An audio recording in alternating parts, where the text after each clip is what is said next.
You're about to realize something. What the universities and the College of Psychologists is doing to Jordan Peterson isn't the problem, but the symptom of a much greater rot deep inside the intellectual kern of Western academies. And you know what? The clips you're about to watch will force you to make some tough choices as it regards to your own life on whether pushing yourself or your children into this decaying education system is really even worth it.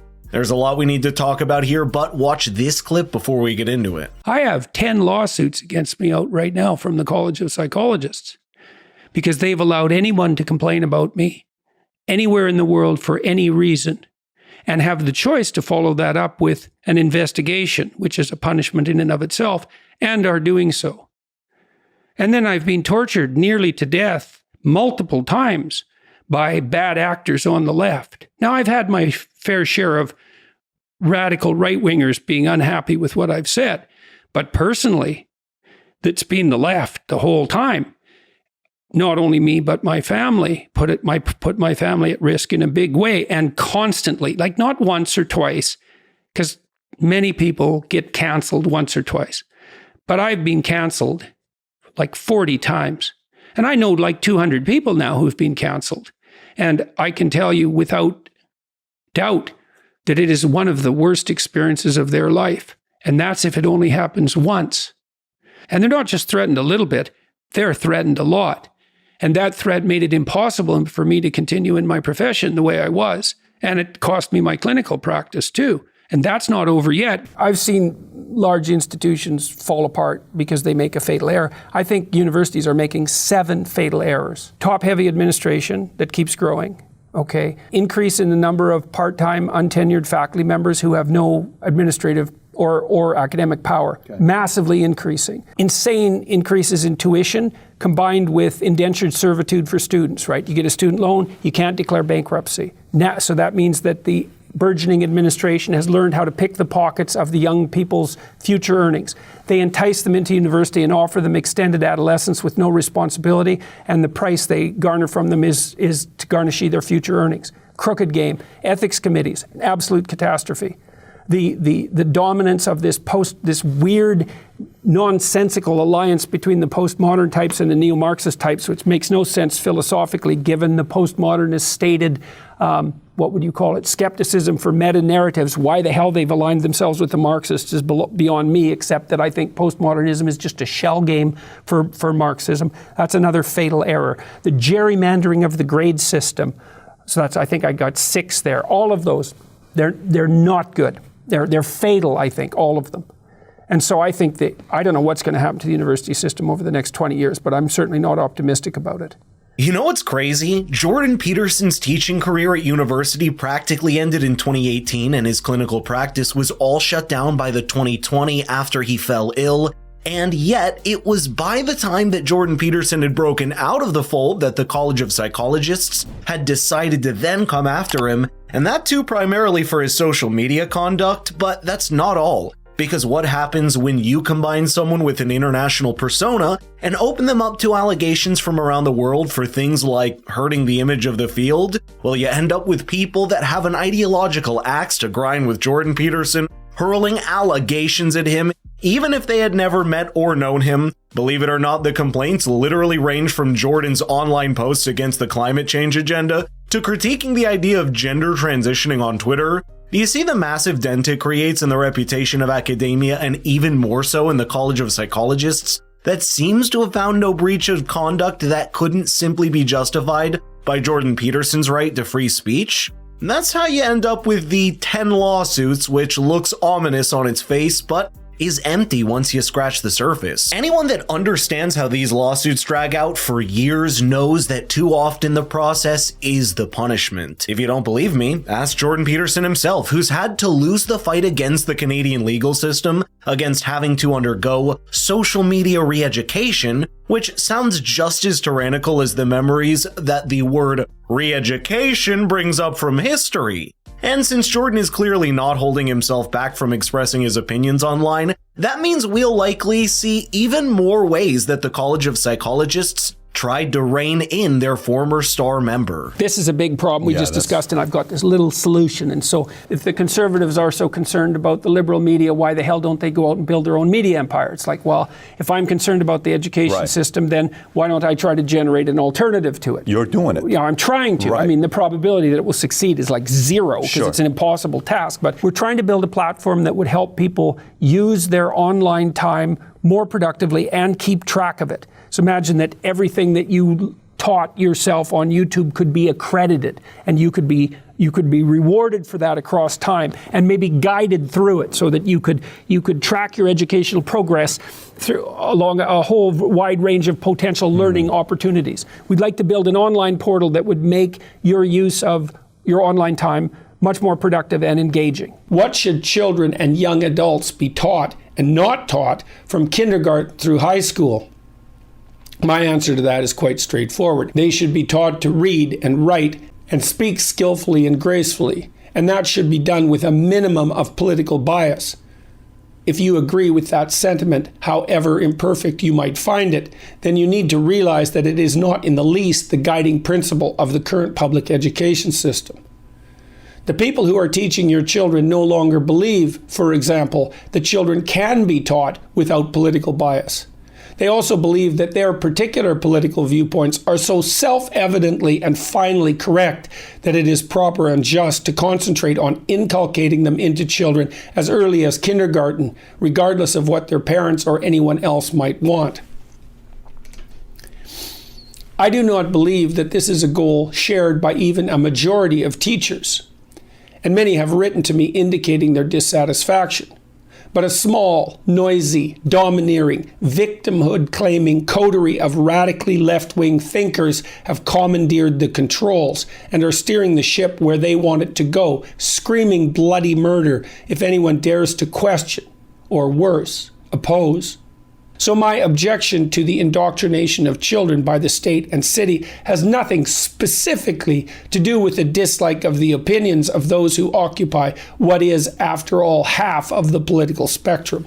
It's hard to disagree. I mean, all you need to do is look at the ideological makeup of the modern Western university to realize what's wrong. In a study from back in 2006, which are the latest available stats, an incredible 18% of social science professors on American university campuses boldly identified as Marxists. And that's a stat from around 20 years ago, so you can imagine what the picture must be today. Do you see where the ideological rot is actually coming from? An ideology that sees all relations as driven by power will inevitably see Jordan Peterson's free speech as simply an exercise of his privilege and power. What's even more dangerous is not the Marxist professors on campus, but the new generation of citizens that are being molded into the same ideas. It's where gender pronouns, safe spaces, and microaggressions come from before being let out into the global marketplace of corporations and cultures. And that's just a small part of what's terribly wrong with traditional education. It's also the fact that it's just too slow for the fast pace of the modern world.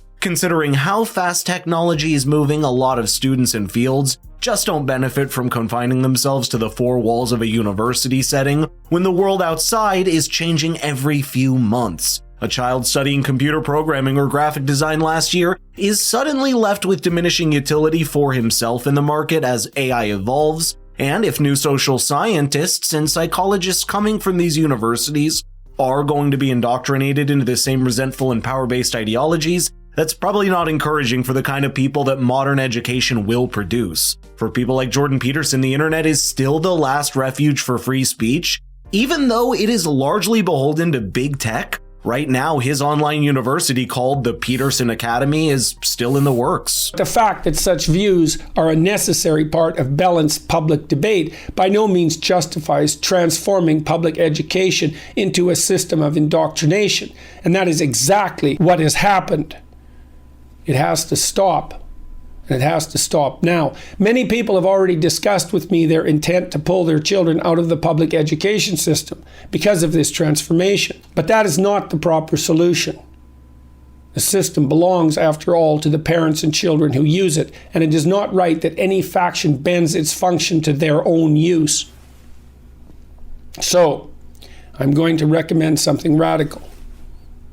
I have no idea how to set the universities right in any simple manner.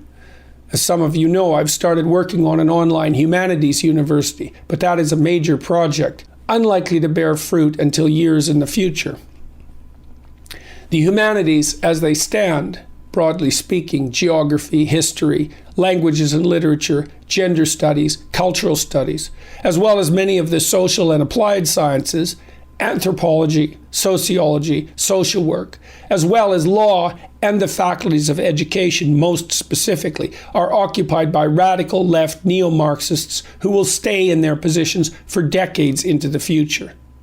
The corruption that characterizes their academic practices has spread widely into the general culture, political and corporate as well as educational, although it is only the latter that concerns us at the moment.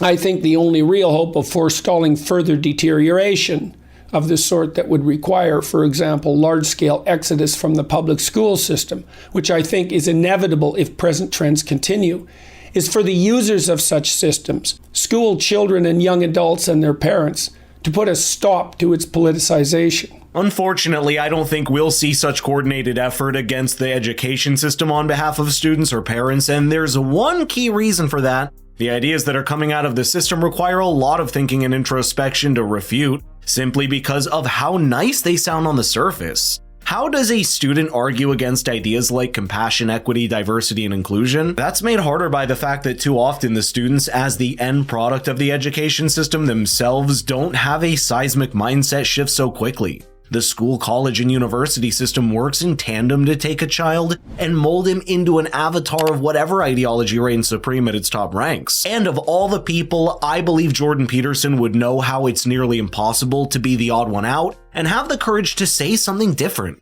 That means change will likely come from above instead of below. Maybe that's why Jordan Peterson half sarcastically offered himself up as a potential Harvard president after the recent saga around Claudine Gay. We have now reviewed evidence indicating widespread ideological corruption at the level of the professoriate, administration, university department, university, and higher education systems in general, as well as a refusal to admit to that corruption and a proclivity to name-call, deride, shame, and protest when such issues are brought to light. Such corruption particularly, although not uniquely, typifies the faculties of education, where those who teach your children are in turn taught. Because of this, the public education system has become politicized, and that politicization is broadening and deepening, presenting social danger in the form of the involuntary indoctrination of children, and compromising the proper function of public education itself, which is the creation of autonomous, self-governing, free-thinking individuals. Here are the topics I regard as indicative of indoctrination rather than education. Diversity, inclusivity, equity. Conveniently, these form the acronym DIE, which is exactly what the philosophy underpinning their grouping and use should be encouraged to do. White privilege, systemic racism, gender. I'm not claiming that there is nothing to be learned about such topics or even that they shouldn't be discussed. What I am saying is if they are brought up in an elementary, junior high, or high school classroom, the odds are very high that the lesson to be learned will be one driven by ideological/propagandistic concerns rather than one aimed at the inculcation of knowledge, wisdom, or skill. My feeling is this: if effective action is not taken now to counteract the politicization of the public school curriculum, the need for such action will merely increase, and it will take much more to forestall the process later. Pick your poison. It's truly incredible how a lot of things in life actually work in a paradoxical manner. The modern education system, which is arguably the engine of modern woke intersectionalist ideas, wanted to shield people from harm, so it made them weaker. It supposedly wanted to root out bad ideas from society by not allowing them the right to free speech, and instead just made their voices even louder.